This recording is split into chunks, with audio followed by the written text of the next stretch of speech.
ng problema ang ating buhay, kaibigan. Lagi ka na lang nakapamewang sa iyong kapalaran. Andyan lang ang barkada, naghihintay, nag-aabang. Malakas ang tawanan sa amin, sige lang ang pahinga. Love Radio, isigaw mo pare. Love Radio, kaharutan mo to. Love Radio, isigaw mo pare. Love Radio, ngiti tayo, lakihan mo.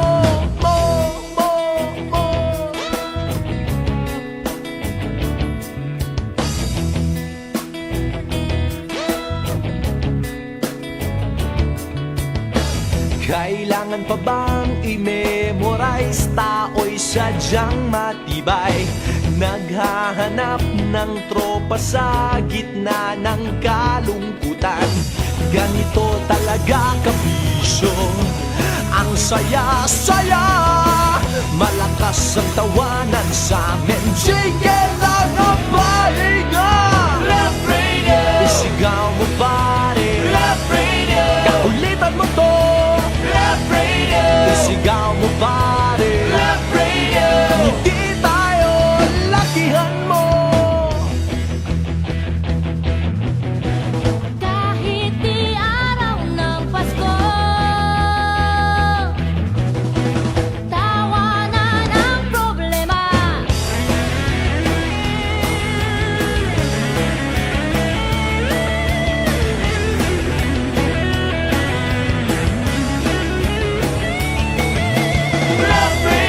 Isigaw mo pare. Love Radio, kaharutan mo to. Love Radio, isigaw mo pare. Love Radio, ngiti tayo, lakihan mo. Love Radio, isigaw mo pare. Love Radio, kakulitan mo to. Love Radio, isigaw mo pare. Love Radio, ngiti tayo, lakihan mo.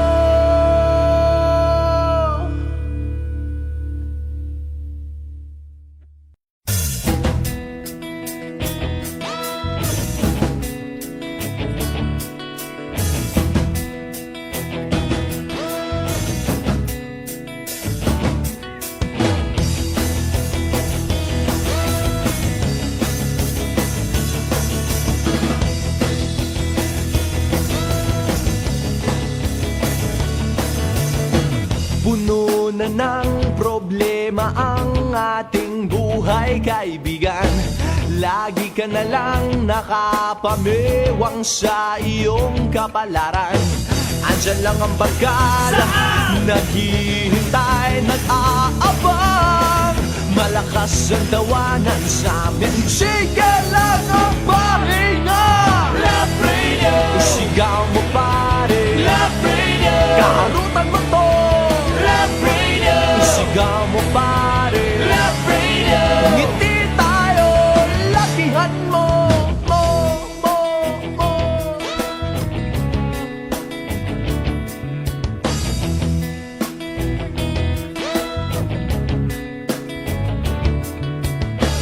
Kailangan pa bang i-memorize? Tao'y sadyang matibay, naghahanap ng tropa sa gitna ng kalungkutan. Ganito talaga kabisyo, ang saya-saya. Malakas ang tawanan sa amin, sige lang ang pahinga. Love Radio, isigaw mo pare. Love Radio, kaulitan mo to. Love Radio, isigaw mo pare. Love Radio, ngiti tayo, lakihan mo. Kahit di araw ng Pasko, tawanan ang problema.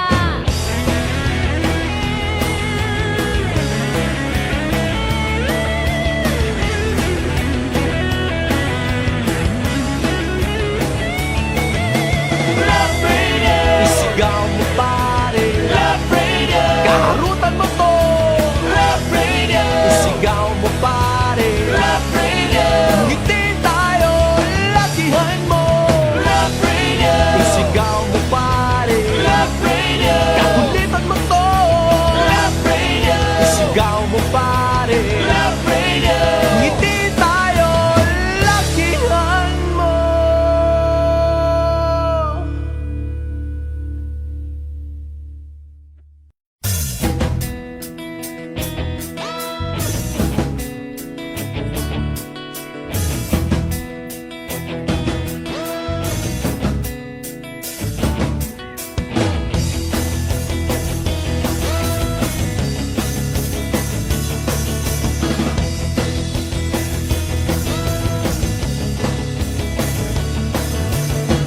Puno na ng problema ang ating buhay, kaibigan.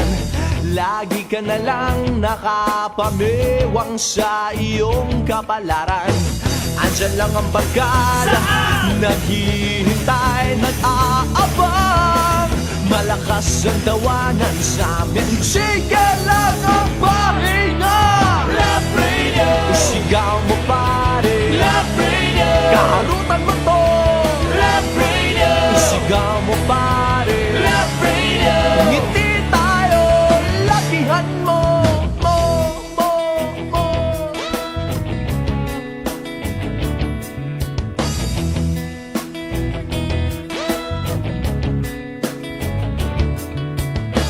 Kailangan pa bang i-memorize? Tao'y sadyang matibay, naghahanap ng tropa sa gitna ng kalungkutan. Ganito talaga kabisyo, ang saya-saya. Malakas ang tawanan sa amin, sige lang ang pahinga. Love Radio, isigaw mo pare, Love Radio. Kakulitan mo to, Love Radio. Isigaw mo pare, Love Radio. Ngiti tayo, lakihan mo.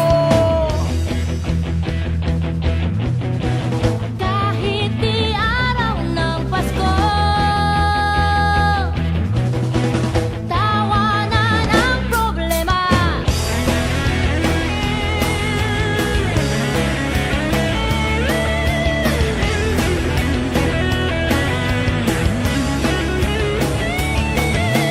Love Radio, isigaw mo pare, Love Radio. Kaharutan mo to, Love Radio. Isigaw mo pare, Love Radio.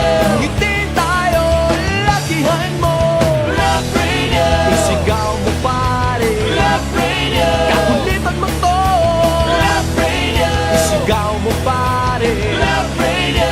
Ngiti tayo.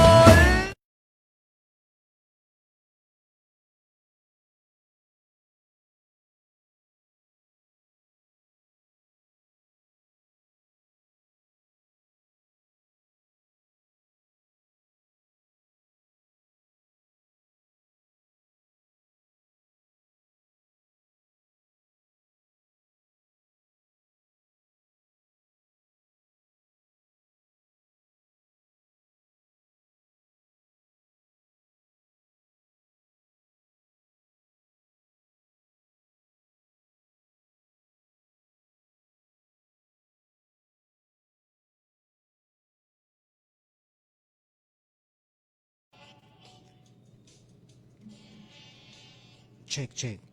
Do you feel good ba, kabisyo? Gantay ka, no? Na walang pasok, no? Oras 6:32 in the morning. It's a Feel Good Wednesday morning. Kasama pa rin ang kumpare nyo on the radio, reporter sa Love Radio. Kailangan pa bang i-memorize yan? Basic? Ay, pumasok ka today. Again ha, inanunsyo po yan ni City Information Officer Richard Legal. Wala pong suspension, magandang panahon ho natin. Itong ulan na atin ho nararanasan, ulitin ko po yung ating weather bulletin kanina. Kung nakikinig ka lang kasi kaninang 5 a.m. Char lang. And it's seryoso, Intertropical Convergence Zone po. Wala pong bagyo, wala pong may LPA pero hindi pa po direct na nakakaapekto sa ating bansa. Yan ho ang sigurado mga kabisyo. ITCC, easterlies ho sa ibang bahagi ng bansa, sa Visayas at Mindanao, kagaya ho dito sa Palawan, Intertropical Convergence Zone mga kabisyo. Okay. And again, sa mga kabisyo nating may pasok sa work today, for sure, kailangan yung pumasok. Maliban na lang kung off-duty kayo today, 'di ba? Samantala, sa iba pa nating mga balita, mga kabisyo, ito pinag-uusapan talaga namang walang kamatayang issue ito dyan sa El Nido, no ho. Pagkonekta sa STP o sewage treatment, sewage. Ayan. Dapat tamang pronunciation natin, may nakikinig. Sewage treatment plan or STP, sagot daw ho sa problema sa tubig sa El Nido. Ayan.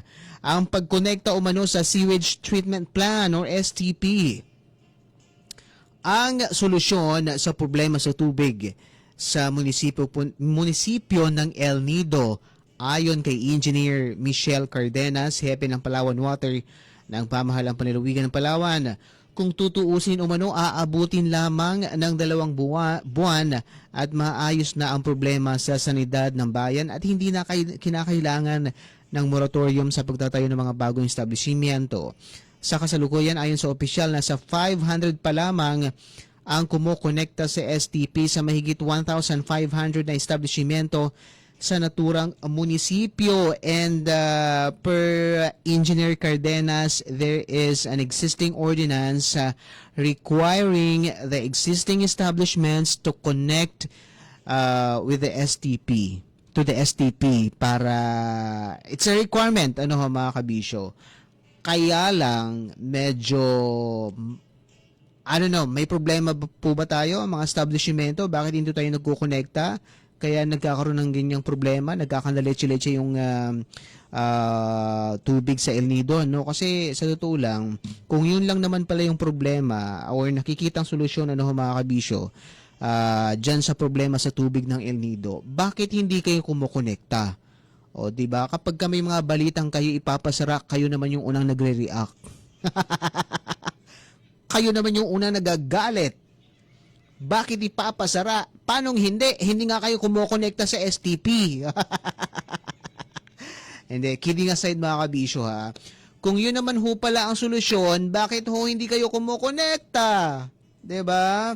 Well, kasi nga ho, pinanawagan na ni Governor Amy Alvarez na mag-implement ng moratorium. Ibig sabihin, temporarily, wala po munang papayagang establishment na mag-construct and unless siguro kung mag-connect sa STP, ano ho mga kabisyo. Pero salungat naman yan sa pahayag ni Engineer Cardenas na hindi naman na kailangan ng moratorium. Sa totoo lang, within 2 months, masosolve yung problema sa tubig sa El Nido. Yun ang sabi niya. No? Kung kukonekta lang sa STP ang lahat ng mga establishmento. Kagaya nung nire-require ng ordinansa sa El Nido. Ayun naman pala. Ba't inabot pa tayo ng August 20, 2025? Diba, taon-taon na lang may problema ng nagkaroon ng gastroenteritis, diba? Nagkakaroon ng may mga sikat na personalities pa na nadadamay sa water problem ng El Nido. Let's talk more about that sa ating live sa Love Radio Palawan Facebook page, mga kabisyo. For the meantime, back to the music na muna tayo. Oras 6:37 in the morning. Morning balita pa rin kasama ako, Ray Porter, sa Love Radio. Kailangan pa bang i-memorize yan? Basic. Soda pop.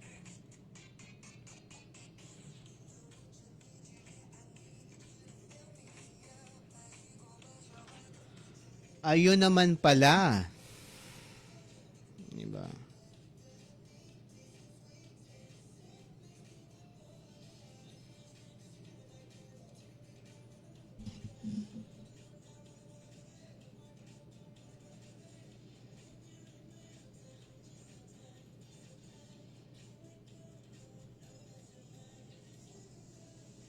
Uy, 2,000 pa lang ito, Mari. Ay, sorry.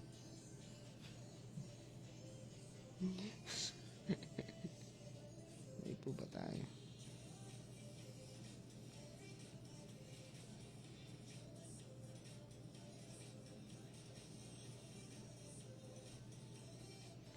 So, yun na nga. Kamot ulo na naman tayo neto eh. Sinabi po ni Engineer Michelle Cardenas, yung program manager po ng Palawan Water ng Provincial Government of Palawan. Kung mapapansin nyo, may mga munisipyo na may mga water system. Yan ho ay minamanage ng provincial government. Project po yan ng provincial government. Mura siguro, mas mura compared sa ibang commercial water supplier, no? Meron yan sa meron yan sa mga islands natin. Magsaysay, meron sa Cuyo Island. Saan pa ba? Marami mga munisipyo ang may water, Palawan Water Project, no? And yung program manager po niya ay si Engineer Michelle Cardenas. Yun naman pala. Pero hindi po yan ang issue, no? Ang issue po natin ay yung STP. Actually, matagal na po yung STP na yan. And matagal na rin pong pinoproblema yan ng Palawan Water kasi nga hindi nagko-connect. Mukhang mahal po ba magpa-connecta? Magkano ho ba ang binabayaran para makonect sa STP? Mukhang doon tayo may problema yata eh. Diba? Magkano ho ba? Kumpara sa pag nawalan kayo ng turista at wala kayong kabuhayan, 'di ba? Mas malaki pa yung mawawala sa inyo. Baka kasi parang yan yung issue before na parang namamahalan sila, hindi daw kakayanin or whatsoever, 'di ba?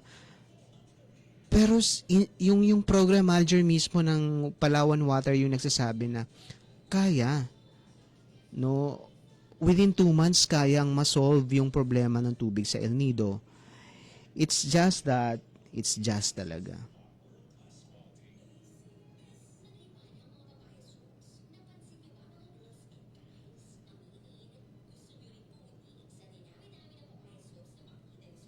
It's just that wala pong masyadong nagko-connect sa STP. Ano po bang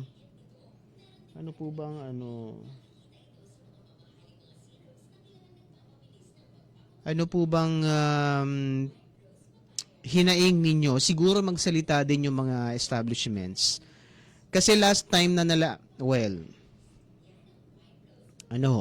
dati pa akong taga Capitol.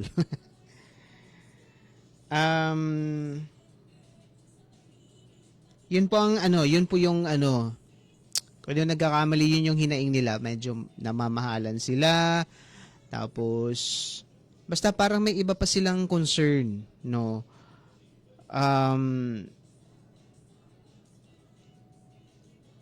I don't think ginagawan to ng paraan ng LGU. I think they should take over kung ano man yung problema.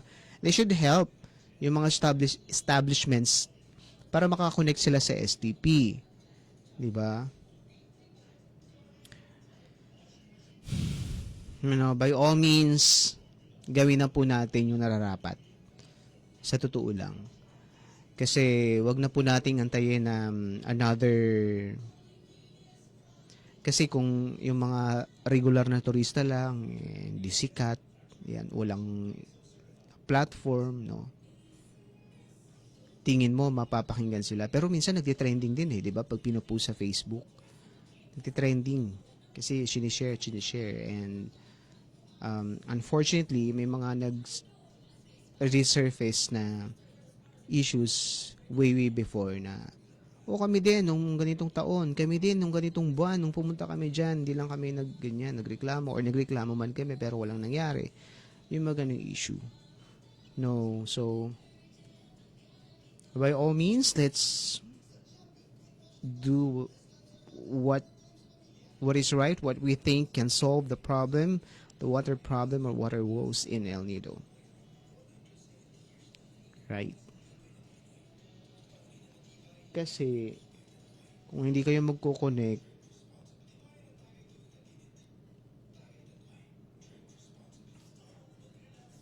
Hindi maayos yung problema na yun sa El Nido, I swear. Diba?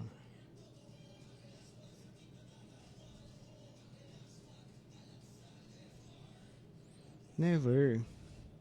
Never maayos yan. Kasi nga, hindi kayo hindi kayo nagko-cooperate eh.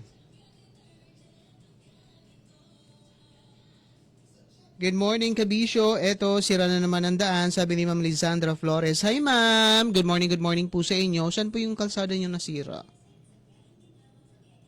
Konting ulan lang, sira ka agad, ano? Grabe yung kalsada talaga natin.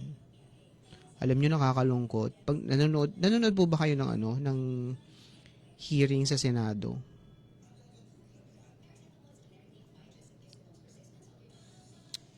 Senado. Nanonood po ba kayo? Ba't kaya ganito yung bansa natin, ano? Titigan tayo, Kabisyo. Bakit ganito yung bansa natin? Bakit ganito yung mga officials natin sa gobyerno natin? Hinahayaan nila yung korupsyon. Nakakalungkot. Lungkot na lungkot ako. Sabi ko, Diyos ko, grabe. Alala. Kaya parang may proposal or parang may nag-raise ng why not i-abolish na, parang redundant daw kasi yung district engineer sa mga district engineering office. Dito sa Palawan, we only have three district engineering district. So, isipin mo yun. Marami, narinig ko na yan matagal na, kumikita daw talaga. Malaki yung kitaan. Di ba? Parang sa lahat yata ng ahensya ng gobyerno, no? Very sad. Nakakasad. Tila normal na lang yung mangurakot. Diba? Hindi nyo po ba naiisip yung yung mga hirap na hirap sa buhay na mga kababayan natin, yung mga magsasaka na walang inaani pag bumabagyo or bumabaha dahil hindi maayos yung flood control projects na ginagawa. Panood ko yun sa Oriental Mindoro. Sabi halos kalahati, halos wala na siyang naani kasi ngayong supposedly flood control na puprotekta doon sa farm nila. Wala din pakinabang. Very sad, no? Yun yung malungkot na katotohanan talaga sa gobyerno natin. And I don't think masusolve siya ng isang presidente, ng isang termino ng isang presidente. It takes a village, mga Kabisyo. Kahit naman na sabihin ng presidente na huwag kayong mangurap, huwag niyong gagawin yan. Hindi naman kasi na micromanage ng presidente yung mga, diba, sa pinakababa, diba? So, he has also no idea kung anong nangyayari. Meron at meron. Very sad. Very, very sad talaga. Kung isipin nyo lang, mga Kabisyo. Kaya ang hirap-hirap ng Pilipinas. Sabi nga nila, actually hindi mahirap ang Pilipinas, mayaman ang Pilipinas, maraming pera. Kaso hindi siya equally distributed eh. And there comes the injustices. Alam mo yun nga, yung flood control projects ninanakaw. Mas malaki pa yung nakaw kaysa sa na ilalaan sa project eh. Diba? Very sad. Makalsada natin. Substandard. Diba? Tingnan mo yung ginagawa dyan sa San Pedro. Kung sana eksperto tayong lahat sa kalsada, diba? Na-check na natin na, substandard yan, hindi tama yan, diba? Pero hindi eh. Niloloko kasi nila yung taong bayan kasi walang alam din yung taong bayan sa mali eh, 'di ba? Sila nga dapat yung may alam, sila dapat yung mag-ayos ng trabaho.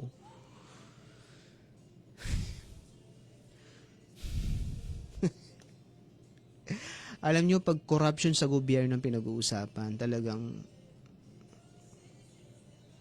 nakakadurog ng puso, nakakalungkot isipin. Ito yan. At saka please lang, mga establishment dyan sa El Nido,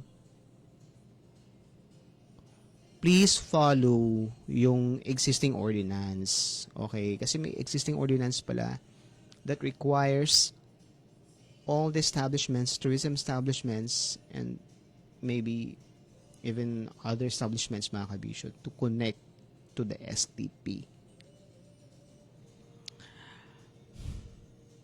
Pero hindi kayo nagko-connect. Galit. Ano po bang problema? I-raise nyo po yan. I-raise nyo po yan sa LGU. Kasi yung nagmamanage ng STP province, no? Binigyan na kayo ng STP, di ba?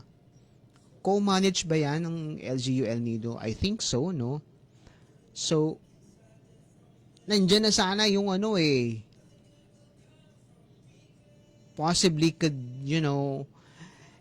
eradicate nung problem sa water ng El Nido. Pero bakit hindi po kayo nagko-connect? What's your problem? What's your concern? Tell it to the Marines. Char lang. Hindi, sabihin nyo sa mayor ninyo. Diba? Mayor, kasi ganito, nabibigatan kami. Baka pwedeng i-subsidize. Whatsoever, diba?